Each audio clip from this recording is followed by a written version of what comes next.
Hello dolls, and welcome back to another video. Today I would like to tell you about a place that is so shrouded in mystery due to its policy of just not letting anyone know what truly happened there.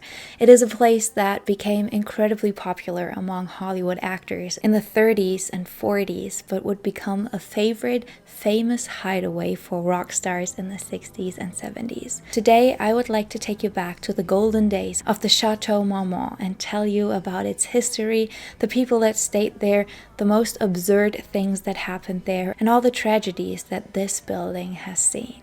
It rises above Sunset Boulevard like an enchanted fortress, wide stucco walls, pointed turrets, and a slate roof, evoking a Loire Valley castle.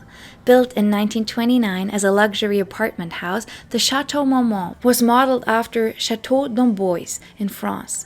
Earthquake-proof concrete and steel went into its bones, and each unit was crafted with thick, soundproof walls and private kitchens, a design that promised privacy and self-sufficiency. When the Great Depression hit, the building was sold and transformed into a hotel in 1931. Thus began the legend of the Chateau Marmont, a hotel that from the very start offered Hollywood stars a sanctuary hidden in plain sight. As one early guest quipped, quote, "If you want to be seen, go to the Beverly Hills Hotel. If you don't want to be seen, go to the Chateau Marmont." Indeed, Columbia Pictures boss Harry Cohn told his wild young actors in 1939, quote, "If you must get into trouble, do it at the Chateau Marmont." It was advice engraved into Hollywood's lore. Scandal and glamour would soon find a permanent home within the Chateau's Gothic halls. The fairy tale facade of Chateau Marmont, perched above Sunset Boulevard, opened in 1929 and inspired by a French chateau, the building's secluded design made it the perfect hideaway for Hollywood's elite. This is the story of the Chateau Marmont, a tale of secret love affairs and wild parties, of rock stars and movie legends, of decadence and tragedy. It's about a castle built for Hollywood's dreams and demons, where the famous could let their hair down or set it on fire, far from prying eyes. For nearly a century, the chateau has seen it all and said nothing, living up to its reputation as the ultimate no-tell motel for the rich and infamous. From Jean Harlow's illicit rendezvous in the 1930s to Led Zeppelin's riotous 1960s escapades, from Jim Morrison's near-death antics to John Belushi's final hours, the hotel's walls guard countless secrets. Everyone from literary bohemians to rock royalty has passed through its doors. Some checked in for a night, others for years. Some created masterpieces, others met their doom.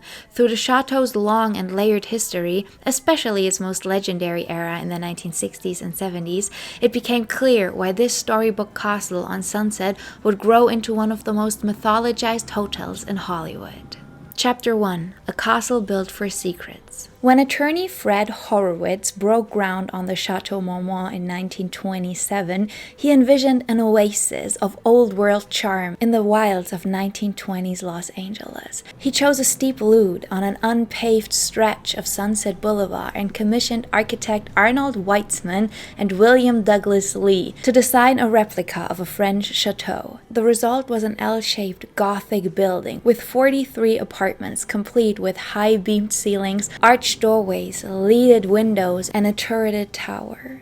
Every suite had a kitchen and the walls were double thick, ostensibly for earthquake safety, but equally handy for soundproofing naughty nocturnal noise. There was no grand lobby, no ballroom, not even a sign at first. Guests drove into a private underground garage and slipped upstairs by elevator, unseen. In essence, the Chateau Marmont was built as a fortress of discretion. It opened on February 1st, 1929, offering luxury flats for extended stays, but after only 7 months, the stock market crash emptied its gilded halls. Horowitz was forced to sell the building in 1931 to Albert E. Smith, a film producer, who promptly converted the building into a hotel to capitalize on the visitors flocking to the 1932 Olympics. Smith also added secluded cottages on adjacent land, the first of the now famous bungalows, providing even more privacy for his celebrity guests. From the outset, the Chateau attracted actors and writers who valued its pension-style simplicity and anonymity.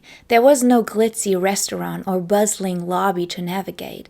As one early resident marveled, quote, "The place had more doors than the funhouse at Ocean Park Pier, offering endless ways to slip in and out unseen." In an era where Hollywood gossip columnists prowled everywhere, the Chateau Marmont quickly earned a reputation as a safe haven for stars' off-screen escapades. And soon, discretion became the hotel's first command. In the mid-1930s, Columbia's Harry Cohn made the hotel's credo famous when he stationed two of his up-and-coming actors, William Holden and Glenn Ford, in Suite 54 with that immortal directive, quote, "If you must get into trouble, go to the Marmont." By then, trouble had already made itself at home. Jean Harlow checked into the Chateau in September of 1933 with her third husband, cinematographer Harold Rawson. She was 22, he was much older, and MGM had pushed the marriage to curb Jean's wild image. At the Chateau, Jean found a loophole. She and Harold rented two separate units, and the starlet entertained visitors in hers, notably Clark Gable, her frequent co-star and secret lover. Legend has it that Jean and Clark carried on their steamy affair right under her husband's nose at the Chateau. She stayed only a few months, that marriage crumbled fast, but Jean set the template. The Chateau Marmont was the place to carry out a Hollywood love tryst on the sly. Word spread among Tinseltown's elite that the staff would turn a blind eye, and the press would be kept out. Throughout the 1930s and 40s, the Chateau Marmont cultivated this ethos of open secrecy.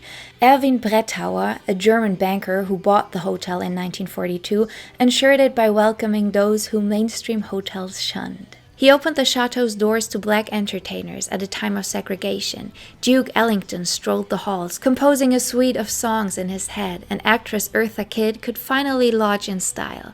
Brettauer's Chateau also became a sanctuary for gay Hollywood. It was whispered that closeted actors could meet lovers by the pool without fear. In fact, actors Anthony Perkins and Tab Hunter began a secret affair at the Marmont that lasted years. Under Brettauer's management, everyone was welcome, as long as they respected each other's privacy. The hotel's layout helped. Tucked on a curve of Sunset, hidden behind country yard walls and foliage, it barely announced itself to passerby. A person could live there for weeks and outsiders might never realize it. Yet, for all its hush-hush policies, scandals still simmed within. Director Nicholas Ray famously moved into Bungalow No. 2 in 1952 after catching his wife in bed with his own son, who on top of it all was only 13 to 14 years old at the time. Nursing his wounds, Ray turned the bungalow into a den of creativity and debauchery. He hosted Sunday salons for Hollywood rebels like James Dean, Dennis Hopper, and Natalie Wood, and began developing a little film called Rebel Without a Cause, amid the cigarette haze.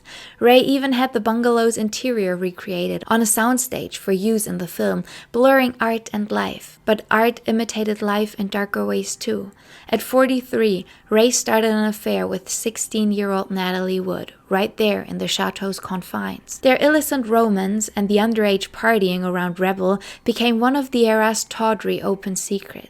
At one wild Chateau gathering, Natalie Wood and 18-year-old Dennis Hopper drunkenly crashed a car on their way home. When Natalie came out, she told doctors to call Ray, quipping, quote, "They called me a goddamn juvenile delinquent. Now do I get the part?" Soon after, she did. Scandals like these quietly cemented the Chateau's mystique. It was a place where taboos could unfold out of the public eye. And the hotel's lore only grew with each year passing. Howard Hughes practically squatted in the penthouse throughout the 1940s, peering through binoculars at women sunbathing by the pool below. He also refused to ride the elevator if a black attendant was operating it, opting to just take the 7 flights of stairs, an ominous peek into his developing paranoia and also flat-out racism, to be honest. Billy Wilder, newly arrived from Europe in 1934, was so determined to stay there that when no rooms were free, he convinced staff to let him sleep in a closet-sized anteroom by the ladies' restroom. Quote, "It was a small room," he later said, "but it had 6 toilets." Such anecdotes only added to the chateau's quirky charm. Jean Harlow spent a honeymoon there. Laurence Olivier hid out during a marital spat with Vivian Leigh. John Wayne holed up while divorcing his first wife. Montgomery Clift recuperated in Suite 6 after a disfiguring car crash, occasionally stepping onto the terrace to scream obscenities in the nude. Even an icon like Greta Garbo cherished the chateau's anonymity. She checked in under the alias Harriet Brown and spent long days hiking in the hills, returning with armfuls of wild flowers to decorate her room. By the late 1950s, the Chateau Marmont had become synonymous with Hollywood's hidden life. It was a retreat for stars between homes, between marriages, or on the verge of breakdown, and some nearly broke the hotel itself. In 1958, Bette Davis nodded off in her bungalow with a lit cigarette while watching one of her old movies on TV. She awoke to flames, setting her entire room on fire and forcing a panicked evacuation of the entire hotel. A neighbor, actor Lou Jacoby, smelled the smoke and likely saved Betty's life. But Miss Davis apparently didn't learn her lesson. A few years later, she caused another alarm, and thereafter refused to ever return to the hotel, having nearly burnt down the place twice. Through all of these dramas, the Chateau staff stayed obediently tight-lipped. It was simple. What happened at Chateau Marmont stayed at Chateau Marmont, and this code of silence, born in the Golden Age, would only deepen in the decades to come. Chapter 2. Rock and Roll Refuge, the 1960s. As the 1960s dawned, Hollywood's old guard gave way to a new wave of artists and musicians, and the Chateau Marmont was ready for them. By this time, the hotel was a bit frayed around the edges, which oddly and obviously only enhanced its appeal to the counterculture. It wasn't the glistening Beverly Hills hotel. It was bohemian, a little seedy, and utterly private. One could rent a room for a song. Literally, quote, "In the 1970s, a room could be had for $14 a night, whether you were Carly Simon or a broke screenwriter on your way down," journalist Dominic Dunn recalled. Even in the late 1960s, prices were relatively cheap and nobody bothered you. Quote, "Nobody ever set foot in the lobby back then," he said. "You might see a mouse running across the carpet. The threadbare carpets didn't deter the rock and roll crowd. In fact, they made the place feel like a shabby chic clubhouse where famous misfits could feel at home." By the late 1960s, the Sunset Strip was ground zero for rock music, and the Chateau Marmont became LA's unofficial rock dormitory. Long-term residents like filmmaker Dennis Hopper turned their suites into psychedelic crash pads. He allegedly hosted an orgiastic party in 1969, so out of control that even he couldn't remember the details. One story claims he set a pile of his own cocaine on fire, burning his hand in the process. And British rockers found the chateau to their liking too.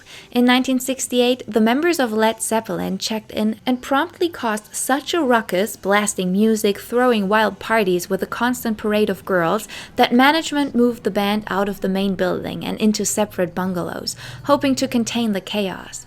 The Zeppelin crew didn't exactly tone it down. One rumor has it that drummer John Bonham rode a Harley Davidson straight through the hotel's lobby, engine revving in the dead of the night.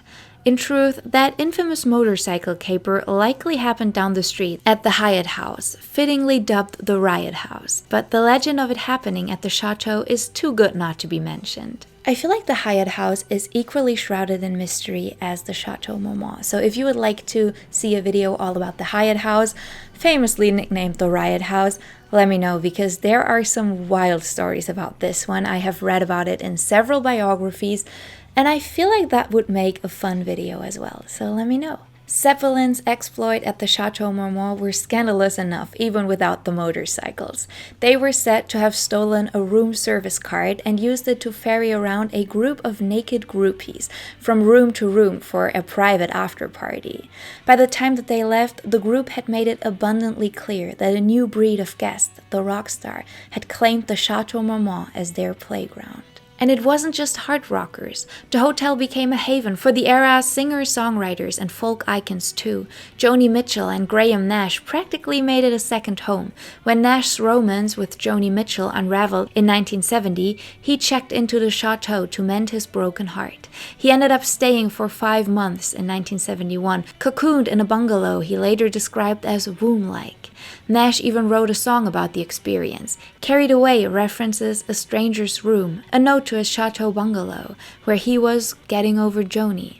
Fellow musician Neil Young drifted in and out of the Marmont as well. Neil took up residence multiple times at the Chateau during the 1970s, at one point holding a listening party there for his unreleased album Homegrown. The story goes that after playing the tracks in the Chateau suite, his friends encouraged him to release a different album instead, the raw and haunting Tonight's the Night, which better captured the era's mood. Decisions like these, made within the walls of the Chateau, quietly shaped music history in the 60s and 70s. The Chateau Marmont's atmosphere in the 1960s was equal parts creative ferment and hedonistic circus. Roman Polanski and Sharon Tate, the it couple of the moment, lived in Suite 3H in 1968 as newlyweds.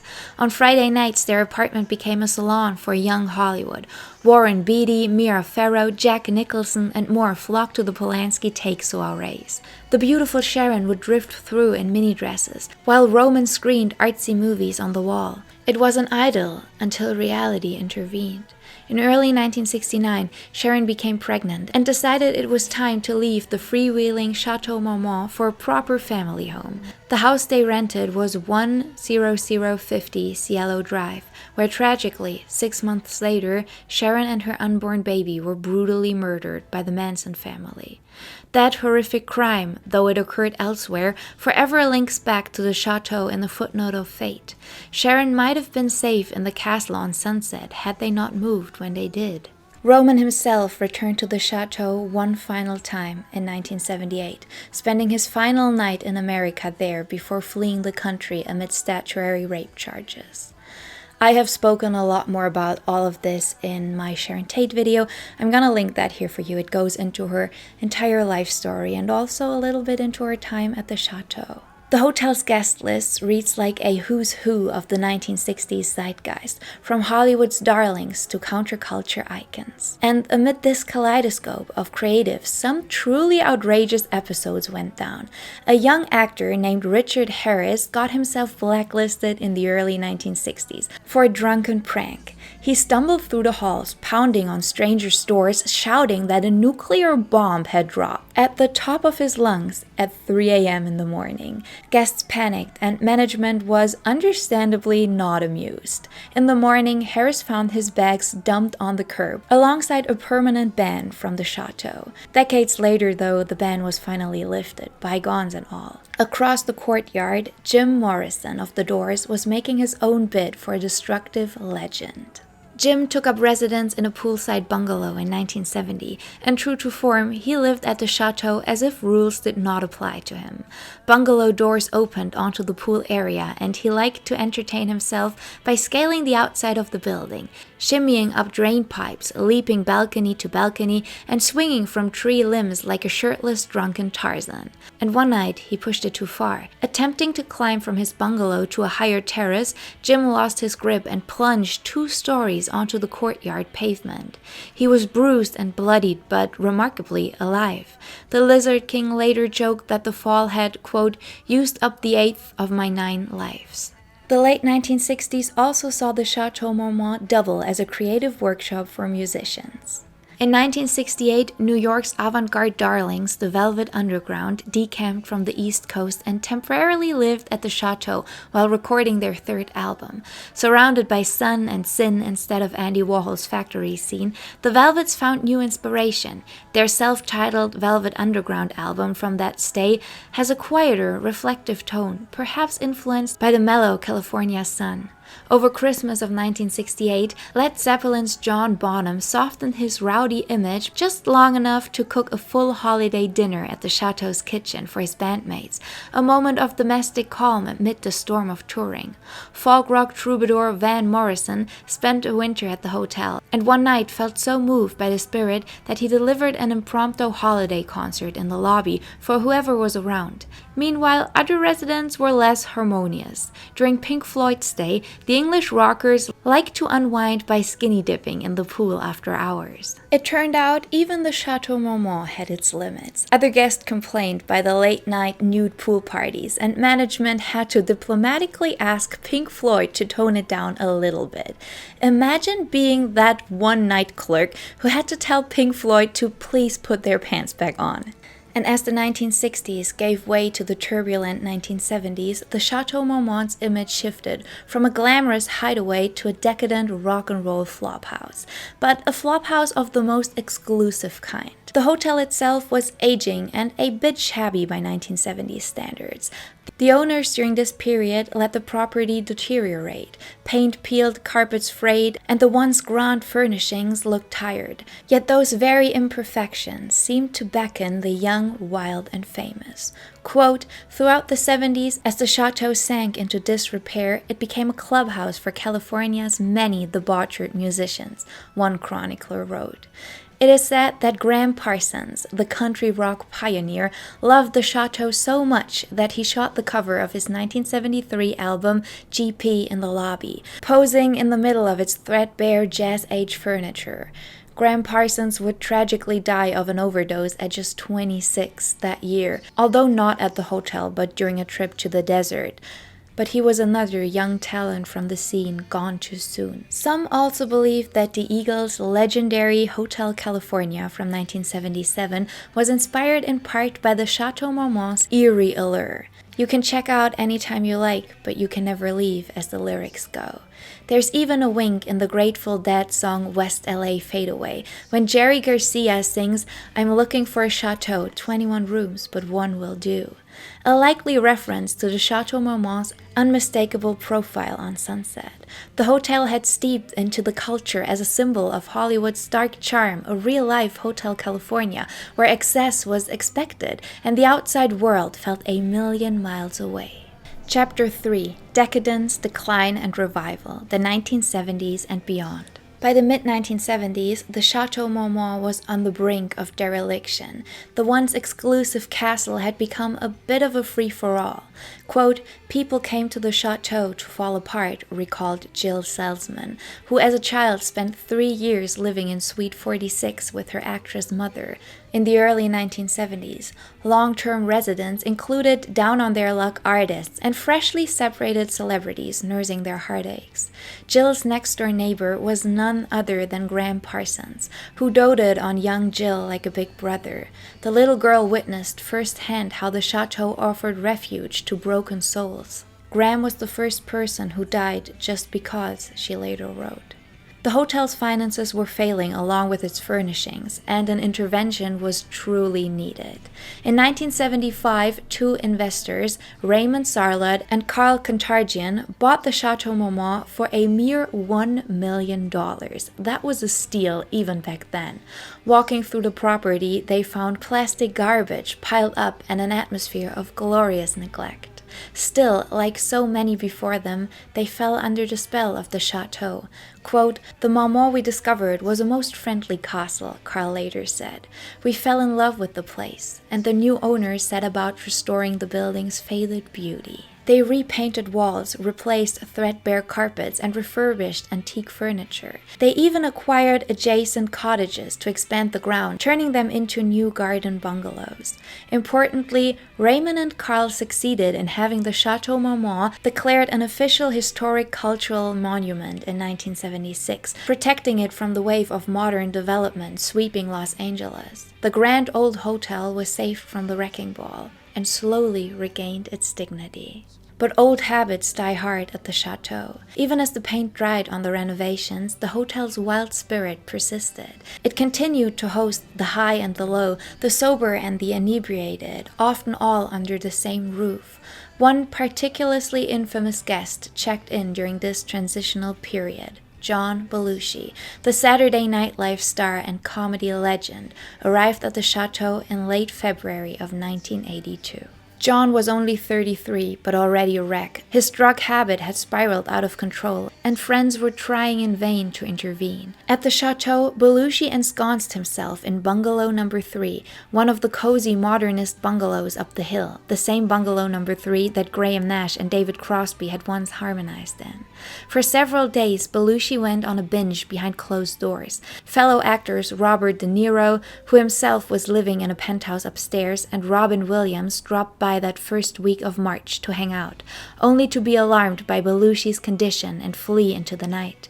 In the early hours of March 5th, 1982, Belushi's drug dealer friend Kathy Smith injected him with a lethal speedball, a mix of heroin and cocaine, while they partied in the bungalow. By the morning, John Belushi was dead on the bed, needle still in his arm.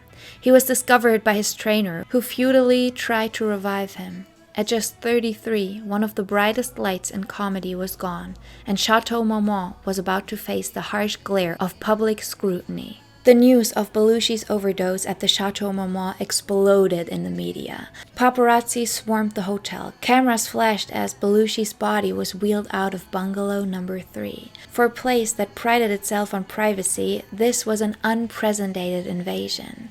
In an instant, the Chateau's image morphed from a whimsical den of sin to a tragic cautionary tale. The management was so upset when journalist Bob Woodward's book Wired described the hotel as, quote, seedy in recounting Belushi's final hours, that the Chateau sued the publishers to remove the offending word. The irony was rich. After all, the hotel had been seedy in the 1970s, albeit design. But by 1982, the owners were eager to distance the Chateau Marmont from its darkest moment. From that point on, staff clamped down even tighter on leaks and gossiping. Chateau Marmont would remain a haven for celebrity misbehavior, but would strive to ensure such public spectacle never happened on its grounds again.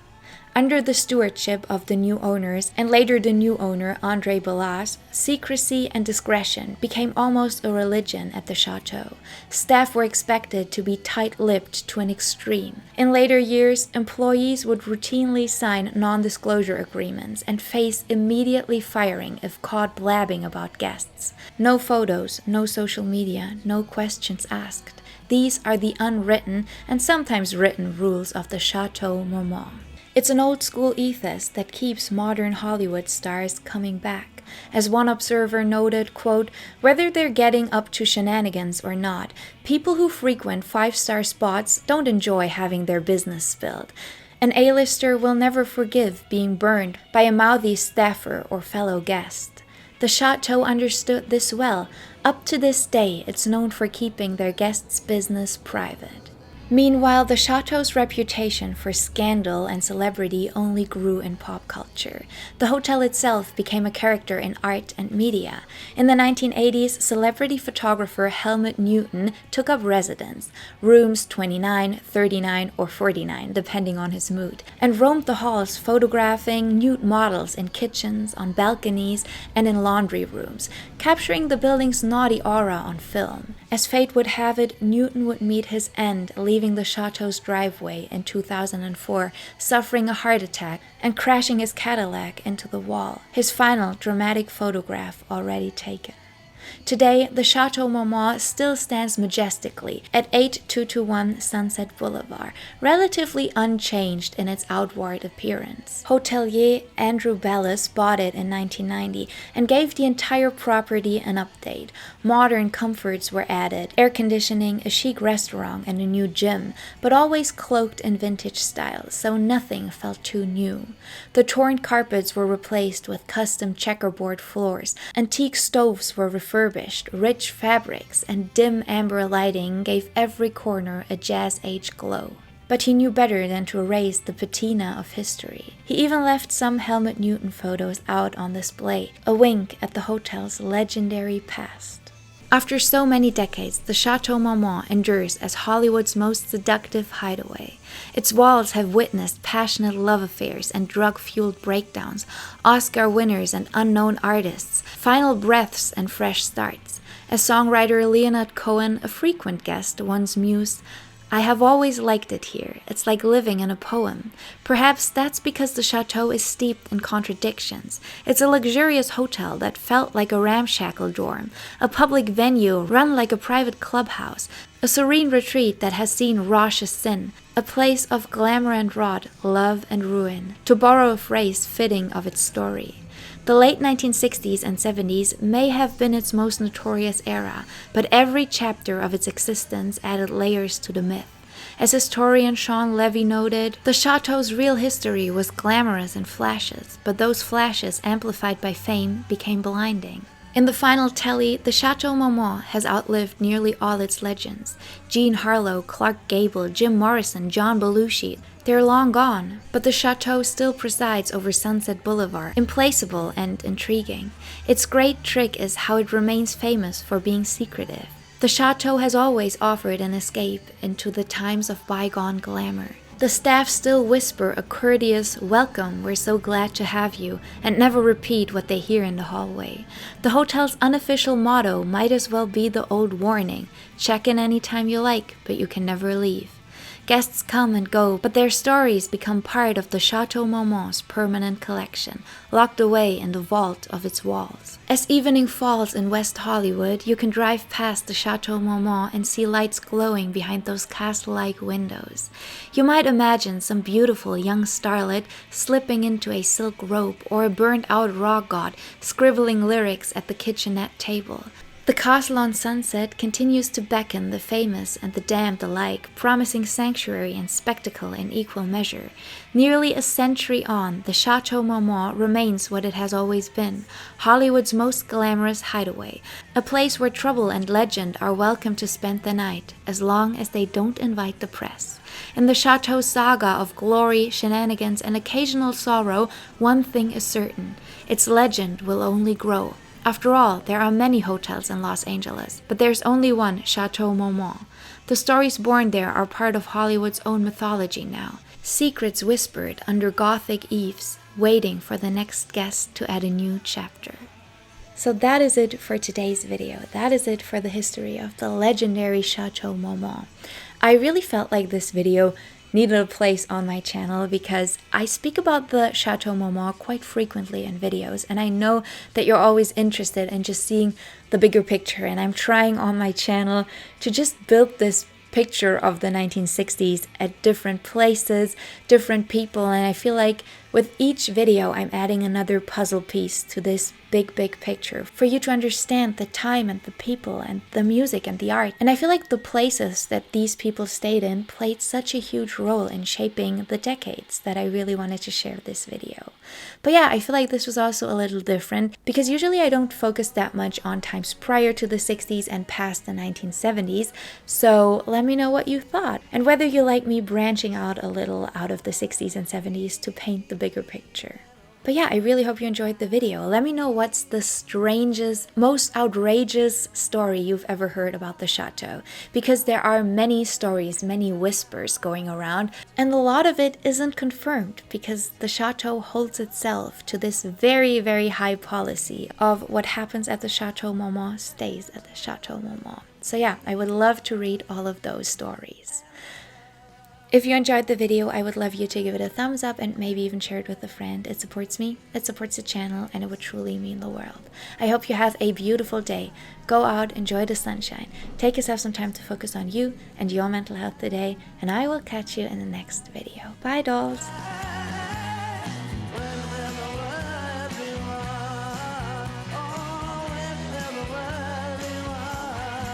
So tell me